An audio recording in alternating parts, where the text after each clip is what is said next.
Bonjour à tous.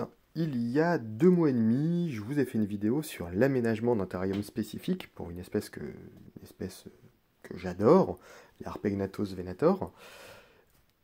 Je les ai depuis déménagés, donc je parle bien des fourmis, et je vous ai fait, parce que ça n'a pas non plus été très simple, et que c'est une question qui me revient souvent, comment déménager une colonie de fourmis quand on a des terrariums en pleine terre. Eh bien écoutez, je vais vous faire voir. Allez-y, c'est parti!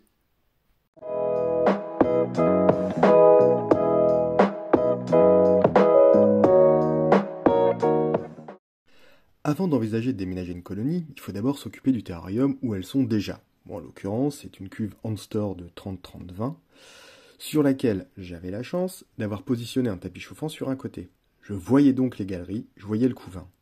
Après ça, tout ce que j'avais à faire, c'était de préparer le matériel. Pour ça, je prends une bassine, simple. Ensuite, à côté de la bassine, on ajoute forcément tous les équipements. Donc là, moi, j'ai une grosse cuillère, un pinceau, une petite cuillère à mazagran, donc c'est un truc pour pouvoir creuser, et une pince souple, spéciale pour les insectes que j'avais récupérés depuis un moment. Pour mettre les fourmis, j'ai tout simplement une boîte de grillons dans laquelle j'ai humidifié le fond avec un sopalin, histoire qu'elle ne soit pas totalement déshydratée, si ça doit durer très longtemps. On va attaquer les gros travaux.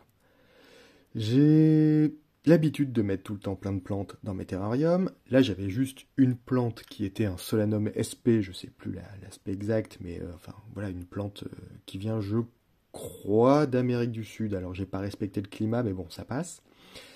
J'ai d'abord vérifié qu'il n'y avait pas de fourmis dans l'enceinte, et j'ai tiré comme un bourrin, histoire de pouvoir enlever le plus rapidement possible. L'objectif est toujours d'essayer d'agir le plus rapidement possible pour éviter de perturber trop les fourmis, quoi. Bon, le solanum, clairement, c'est de la liane. Ça pousse très bien. J'ai pas vu de fourmis en soi directement dans l'aire de chasse. Alors j'ai pu y aller. J'ai viré les feuilles, j'ai viré 2-3 trucs. C'est passé assez bien. Rappelons, Harpegnathos venator pique. Donc il faut quand même faire attention. J'y suis allé à la bourrin, mais j'avais vérifié avant que je n'avais pas de fourmis dans l'aire de chasse. Sinon, ça peut créer quand même quelques petits problèmes. Je ne me suis jamais fait piquer jusqu'à présent. On enlève les derniers éléments, et là, on va attaquer le creusage. J'ai accéléré parce que ça dure un petit moment quand même.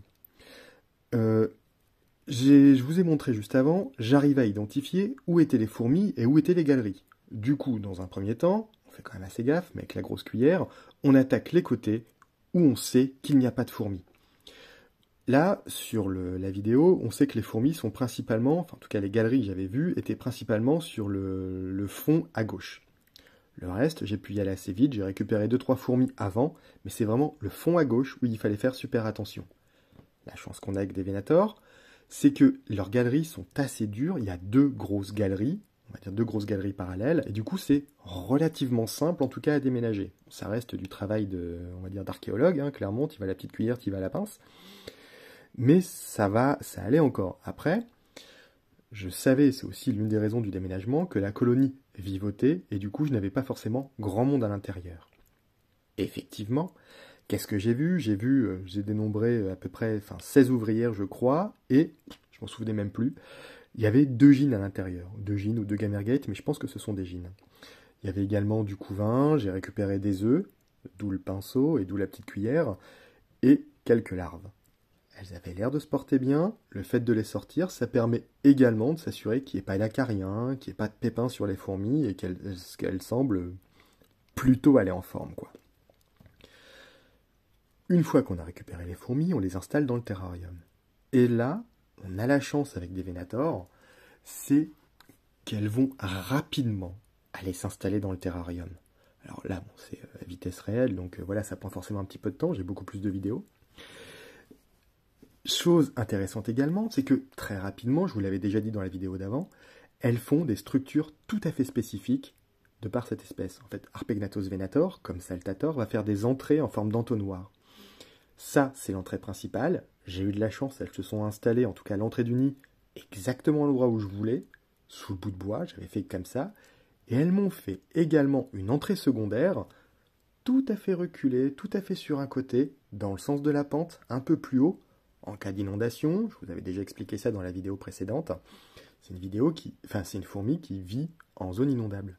Donc 2 galeries parallèles, et là, chose que je n'avais pas vue jusqu'à présent, une galerie, une entrée à côté, une entrée secondaire. Et je me suis aperçu qu'elle s'occupait vraiment des deux. À côté de ça, j'ai une autre espèce, Diacama violaceum, que j'ai installée à peu près en même temps. Alors là, on voit qu'elles n'ont aucun talent pour l'architecture. Tout ce qu'elles m'ont fait, à la différence de Venator, c'est qu'elles m'ont fait 2 trous à la bourrin, sous des feuilles. Il n'y a aucune structure spécifique. C'est vraiment, elles m'ont creusé vraiment à la barbare, quoi. Alors que c'est les mêmes conditions, c'est pas le même milieu d'origine. Violaceum vient de Thaïlande, je crois, si je me trompe plus. Alors là, je peux me planter. Et donc, il y a vraiment des différences d'architecture entre des fourmis. Bon, Violaceum, c'est vraiment des bourrins, quoi. Retournons au Venator. Malgré le fait que ce soit une espèce qui soit très timide, et qui est très timide, dans un milieu un peu plus ouvert et un peu plus grand, on a rapidement vu de l'activité. Même la journée, même si c'est une espèce où il y a de l'activité plutôt, on va dire, lors de la pénombre, couchée au lever du soleil, on arrive à voir désormais dans un domaine un peu plus grand, enfin dans un milieu un peu plus grand, de l'activité, même la journée. Et ça, je m'y attendais pas forcément, surtout sur un court terme. Ça fait maintenant bientôt une semaine, je vois de l'activité régulièrement, plus que je n'en voyais dans ma petite cuve. Je vous invite vraiment à leur donner un peu plus de place. J'espère que la vidéo vous a plu, je vous dis à très vite. Allez, ciao!